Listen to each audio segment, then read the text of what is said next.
suuqa madiine ee tijaarada reer banu qanuqaac baa gacanta ku haya iyagaa ah markaa casabu liqtisaad fi lmadiina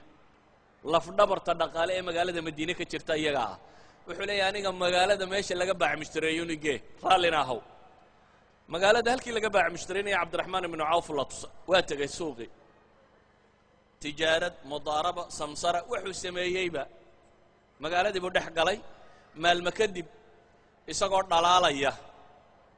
oo ninku markuu aroosta had iyo goor dee waxbuu ismarmariya waa caddaadaa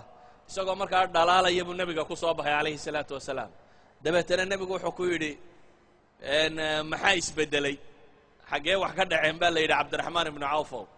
wuxuu yidhi ilaahay rasuulkiisa iyo aroos baan ahay dabeetana nebigu wuxuu ku yidhi imisaad ka bixisay wuxuu yidhi waxaan meher u siiyey gabadha laftimiree dahaba yacni laftimira in leegoo dahaba ayaan u siiyey meher muu odhan hay-adaha n g o-ga dunidu hana soo gaadhaan iyo hay-ad khayriyo islaamiya ha timaadayo waxba toona isagaa xoogsaday guursaday bixiyey aroostay nebigu calayhi salaatu wasalaam iyo dowladdii islaamiga raggii hogaamiye waxaa laga war helo ninkan dhalaalaya magaalada jooga markii la weydiiyeyna mahyamuu nebigu ku yidhina wuxuu yidhi haweenay baan guursadayoo xoolaan weliba ka bixiyey waxay ahaayeen dad asxaabu xirfa ah ragga badh xirfadooda waxay gaadhsiisnayd matalan xadiidka imaamu axmed musnadkiisa uu ku soo aroorinayo arnaawutina uu saxiixa ku sheegayo saxaabigii la odhan jiray curwata bnu abiljacd albaariqi saxaabi buu ahaa samsarada iyo dilaalka iyo sia wax loo kala iibiyo aad u yaqaana dabeetana waxaa magaalada madiine soo galay jalb yacni xoolaa la keenay geel iyo adhi iyo wax la iibinayo xoolo ayaa nebiga la soo agmariyey dabeetana wuxuu nebigu ku yidhi calayhi salaatu wasalaam curwata bnu abiljacd ayuu wuxuu ku yidhi waar diinaar kaa qaado hal diinaar intuu u dhiibay ayuu nebigu wuxuu ku yidhi orodoo neef fadhiya inoo soo iibi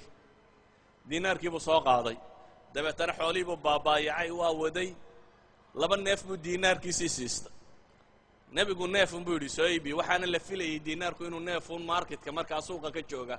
hal un uu goyn karo laakiin ninkani waa nin farsamo yaqaana tijaaraduna dee qabnulyasiir haddaanu jirin cidiba ma kala baac mushtarayn karteen qabniga faaxishka ah baan shareecada bannaanayn laakiin qof waliba hadduu informationka hayo dee cidiba lama kala baac mushtarayn kareen waxoogaaga informationka in la isleedayaa la kala iibiyaa markuu kan ka iibsadee uu intan ka siistay ayuu haddana suuqa la soo galo mid baa ka hor yimi oo yidhi waar adhigan iga iibi waa labadii uu soo iibsaday markaasuu yidhi imsaa kaa siiyaa waa la isbaabaayacay inuu mid diinaar ka siiyaa bay ku heshiiyeen tiibuu diinaar haddana ku iibiyey nebigu wuxuu yimi isagoo diinaar iyo neef adhiya wata diinaar baa loo dhiibo la yidhi neef adhiya soo iibi dabeetana wuxuu soo noqday isagoo diinaarkiina sita neefkii adhiyana wada ayuu yimi markaasuu nebigu wuxuu ku yidhi calayhi salaatu wasalaam allaahuma baarik lahu fii safqati yamiini ilaahay ha u barakeeyo waxaad gacanta gelisaba alla kuu barakeeye buu nebigu ku yidhi tijaaradaada taad gacanta gelisaba wuxuu idhaahdaa suuqa kuufaan geli jiray maalintii maan noqon jirin buu yidhi anigoo 40 kun wata mooyaane waagii dambe yacni suuqa kuufa magaaladii kuufee weyneyd marka tijaarada la kala iibiyo suuxii markaan magaalada soo gala buu leeyahy casarkii waxaan carraabi jiray 40,000 meelaha anigoo helay waxay sheegaysaa dadkani say u ahaayeen dad ahlu xirfa ah dad xoogsada cumar bin alkhataab oo amiira muxuu sameeyey ayaa abi muusa alashcari xadiidkii saxiixayn ku yaalay abi muusa alashcari albaabka ku garaacay markuu albaabka ku garaacay ayuu cumar wuu mashquulsanaa markaasuu haddana garaacay saddexdii jeeree la garaaci jiray buu u garaacay isagoo le waa cabdilaahi waa laga furi waayey wuu iska noqday cumar baa yidhi war codkii baan maqlayay cabdilaahiye mee ka fura waa la furay waa la waayey u yeedha buu yidhi waa loo yeedha markaasuu yidhi maxaad u noqotay wuxuu yidhi waxaan maqlay ilaahay rasuulkiisiiyoo leh albaabka haddaad 3 jeer garaacdaan oo laydinka furi waayo iska noqda markaasuu cumar wuxuu ku yidhi ama markhaataad keensanaysaa ama waxa kugu dhaca waad arki inuu nebigu sidaa yidhi soo caddee abi muusa alashcari baa noqday oo yaabanba oo xadiidkii uu sheegay in lagu haysto dabeetana suuquu tego ansaaroo meel fadhidii u tegey markaasuu wuxuu yidhi war ma maqasheen ilaahay rasuulkiisii inuu yidhi 3 jeer qofka albaabka laga furi waaya ha iska noqdo waxay ku yidhaahdeen ka noogu yar baa markhaatiga kuu soo furaya abi saciid alkhudri oo meesha fadhiyaa la yidhi kac oo adigu markhaatigaa soo fur yacni waa masale macruufa baa la leeyahy masale cumaru maanta cid ugu hanjaba maaha abi saciid alkhudri baa yimi oo arrintii buu sheegay cumar muxuu ku calaacalay markaasi alhaani safqu bilaswaaq buu yidhi rag intay wax baranayeen masuuqii baa anigana ikaday buu leeyahy yacni cumar oo cumar ah ayaa wuxuu leeyahay abi muuse iyo qoladani waxay iga yaro badiyeen mararkii aan suuqa u baxsanayey yacni markaan baaca mushtaraynayay waxay tilmaamaysaa inay ahaayeen maxay dad ahlu xirfa dad xoogsada oo tijaaraysta oo shaqaysta bay ahaayeen walidalik ayaa saxaabada inta badan waxaa laga yaabaa innaga maadada aynugu badan markaa runtii zuhdiga in lasoo qadimaabaa ka fiican in tijaarada lasoo qadimo waayo awal baynu ahlu maadda iska ahayn xagga xoolaha u janjeednay laakiin saxaabada markaad fiirsato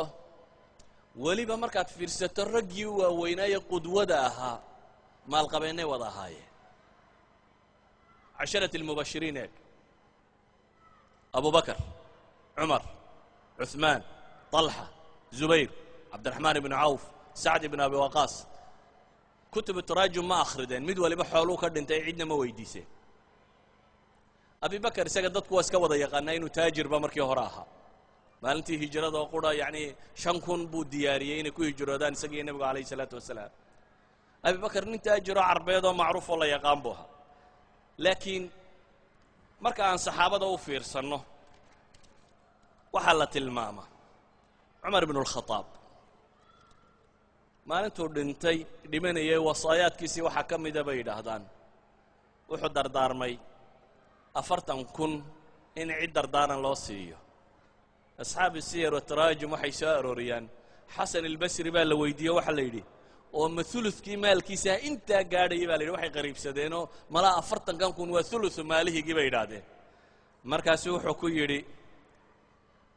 laa wallahi famaaluhu kaana aysar min an yakuuna uluثuhu 40,000 buu yidhi